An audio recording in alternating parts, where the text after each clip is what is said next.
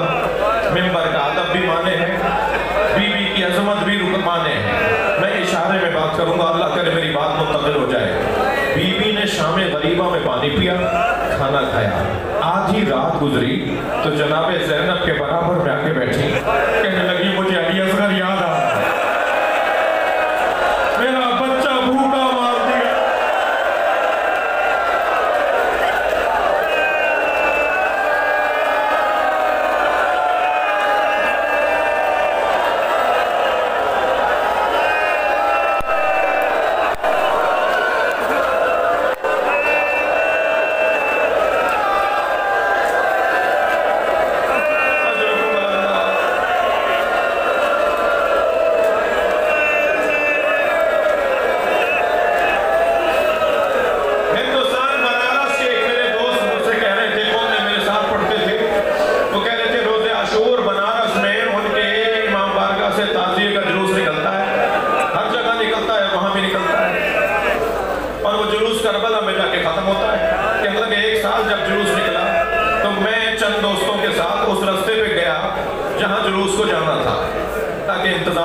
دیکھ سکوں، کہنے لگے میں آگے بڑھے تو سامنے ایک چوک تھا جس پہ ہزاروں کی تعداد میں ہندو عورتیں کھڑی تھیں۔ ہم قریب گئے تو ہمیں ایک اور منظر محسوس ہوا کہ ہر گود میں دودھ پیتا بچہ، یعنی بنارس کی ساری وہ عورتیں باہر آئی ہیں جو دودھ پلاتی ہیں، جو دودھ پلانے والی مائیں ہیں، جن کے دودھ پیتے بچے ہیں۔ کہنے لگے ہم برابر سے گزرے تو ایک عورت کی آواز آئی، بھائی مسلمان ہو؟ میں نے کہا ہاں مسلمان ہے۔ کہنے لگے بتاؤ بابا حسین کا جلوس کب آئے گا؟ تو مولانا کہنے لگے میں نے کہا تمہیں بابا حسین کی جلوس کا انتظار کیوں ہے؟ کہنے لگے تمہیں نہیں پتا آج حسین کا بچہ بھوکا مارا گیا، ہم آج اپنے بچوں کو دودھ نہیں پلاتے جب تک تعزیہ دفنا نہ دیا جائے۔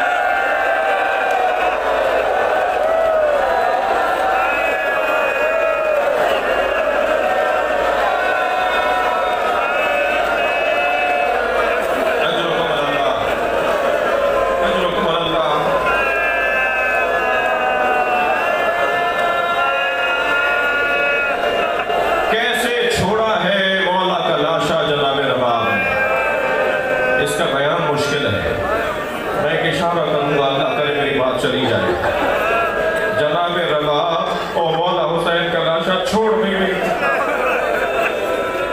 تو ایک ظالم ابن جمو نامی ایک ظالم نے بی بی پہ ہاتھ اٹھایا،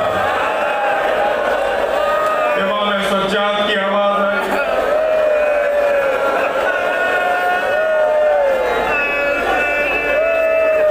میں غیرت مند لوگوں سے پوچھوں ہمارے گھر کی عورت کی طرف اگر کوئی اجنبی دیکھے، ہمارا وہ دل، ہماری زندگی، سلام و امام سجاد، ان کی آنکھوں کے سامنے سکینہ پہ ہاتھ اٹھایا۔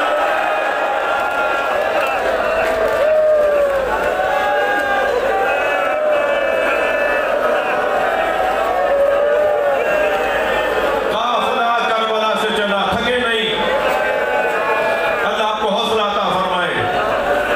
قافلہ کربلا سے چلا، کوفہ آیا، کوفے سے چل کے شام آیا، شام میں اسیر رہا، اسیرے سے رہائی کا موقع آیا۔ دو سبب لکھے گئے ہیں کہ کیوں رہا کر دیا۔ ایک سبب تو سکینہ کی جنازے کی کیفیت، زندان شام میں ننھا سا جنازہ، اس بچی نے خود اسیر رہ کر سب کو آزادی دلائی۔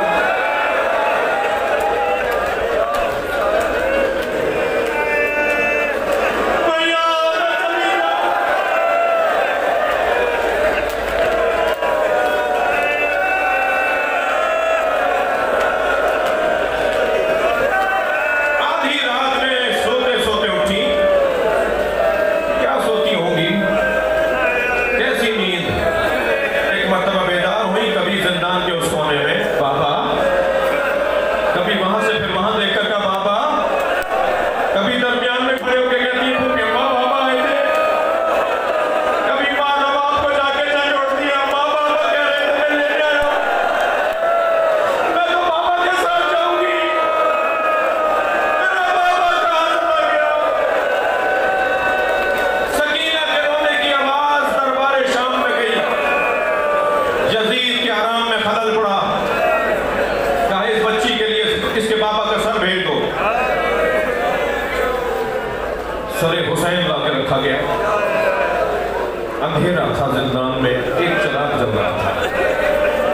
سر لا کے رکھا نا کنیزوں نے، تو امام سجاد سے پوچھنے لگی بھیا یہ کیا ہے؟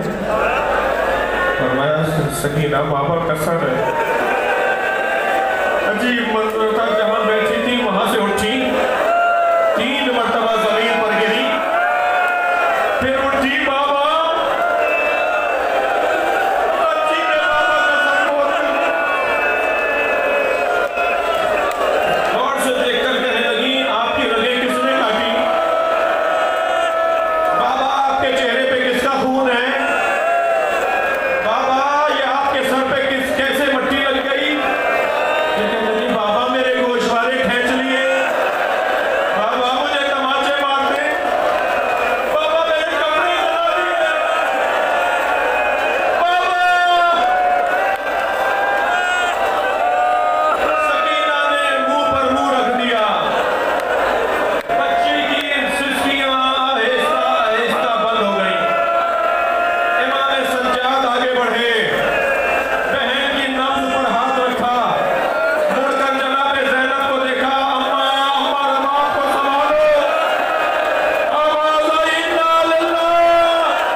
بیویاں سوار ہو رہی ہیں، ساری بیویاں بیٹھ گئی تو امام سجاد نے فرمایا پھوپھی اماں کیا ساری بیویاں